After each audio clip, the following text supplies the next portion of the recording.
Les voiliers qui, dans les années 70, avaient ouvert la voie des courses autour du monde en équipage, se divisaient entre bateaux lourds de grande croisière et bateaux spécifiquement construits pour l'événement. Le classement était fait selon les règles de la jauge à handicap.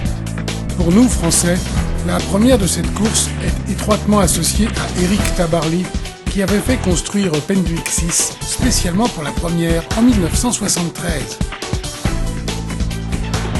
Certains, en précurseurs, essayaient dans la mesure des capacités de l'époque de faire solide mais léger et planant, pouvant atteindre des vitesses de plus de 20 nœuds au planning sur les grandes vagues du Sud.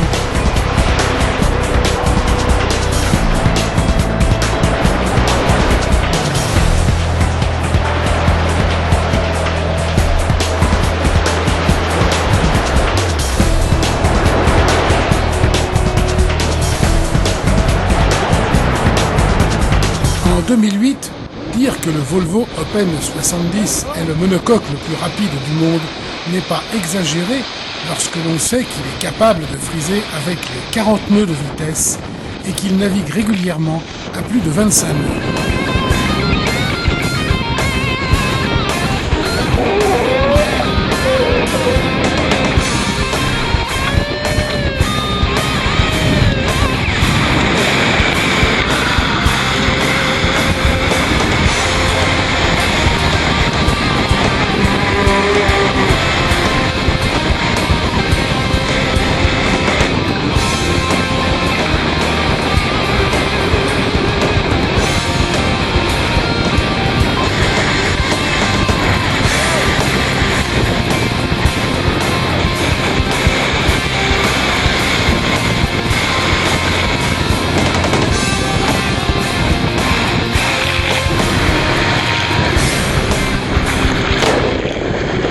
La jauge qui définit le Volvo Open 70 version 2 est issue de l'expérience accumulée lors de la dernière édition de la course.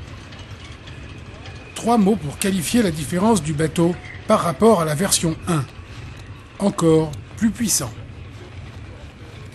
Capable de marcher à 11 nœuds par 9 nœuds de vent, il suffit de quelques chiffres pour bien situer la bête.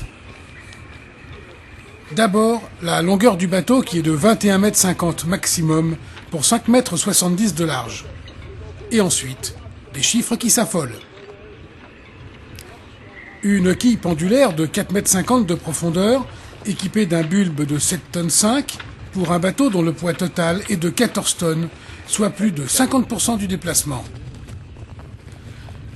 Le tout est surmonté d'un gréement qui peut porter 675 m² de voilure, dont une grand voile de 175 m², un génois de plus de 180 m² et des spies de 500 m².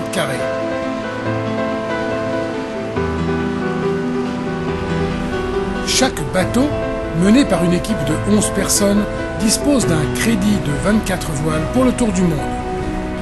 Sûrement un des points clés à gérer pour tenir pendant 10 mois de compétition.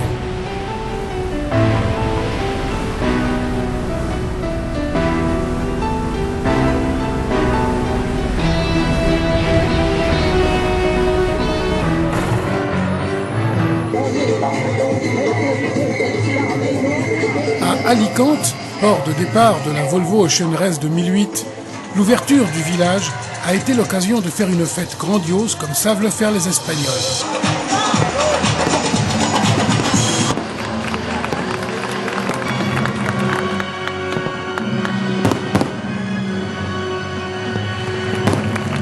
La grande parade des concurrents a permis de faire connaissance avec les teams et les équipages. 2 bateaux inscrits pour le team suédois Ericsson, avec Ericsson International, skippé par le Brésilien Torben Grael, et Ericsson Nordic, skippé par le Suédois Anders Lewander. Les 2 bateaux sont dus au crayon du franco-argentin Juan Kuyumdian.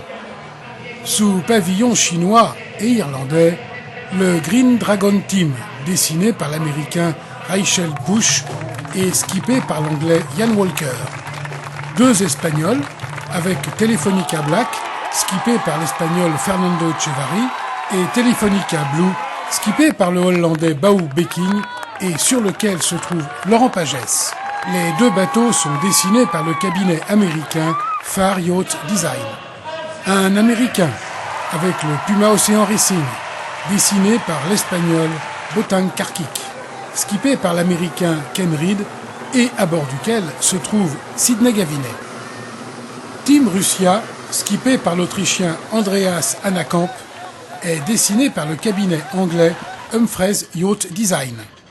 Et un inscrit de dernier moment avec Delta Lloyd, dessiné par Juan Coyundian, qui n'est autre que ABN AMRO One, le vainqueur de la dernière édition, qui a subi un sérieux lifting pour tenir compte de la nouvelle jauge et qui va courir sous pavillon néerlandais, skippé par un Irlandais, Ger O'Rourke. Le 4 octobre 2008, plusieurs dizaines de milliers de personnes étaient sur les quais pour assister aux premières régates. Toute la flotte était au rendez-vous, y compris Delta Lloyd, muni de son certificat de jauge tout neuf.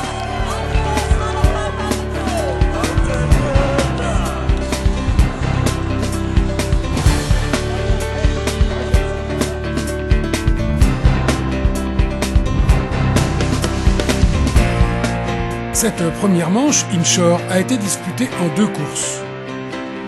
Brise de 10 nœuds maximum pour le premier départ de la journée.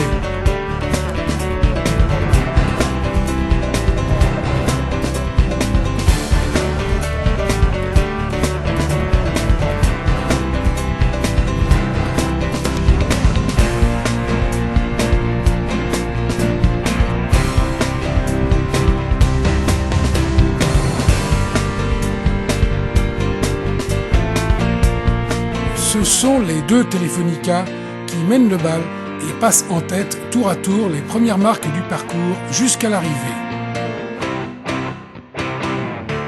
La 3e place est enlevée par Green Dragon devant Ericsson 4, puis Ericsson 3, Puma, Team Russia et Delta Lloyd. Après un retard de procédure, la course au numéro 2 est directement prise en charge par Telefonica Blue. Puma arbore lui un code 0 pour tenter de corriger sa vitesse inférieure aux autres bateaux dans le petit temps. Accrochage entre Team Russia qui aborde Delta Lloyd au bateau comité. Après cet incident et la réparation de la pénalité pour Team Russia, les 2 bateaux finiront le parcours avec prudence à l'arrière de la flotte.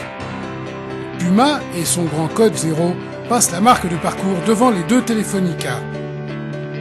Ce n'est qu'au dernier bord que Telefonica Blue arrive, quelques minutes avant l'arrivée, à passer en tête devant Puma pour emporter la seconde régate. Le grand départ de la flotte pour la première étape vers le Cap, c'est le 11 octobre à Alicante.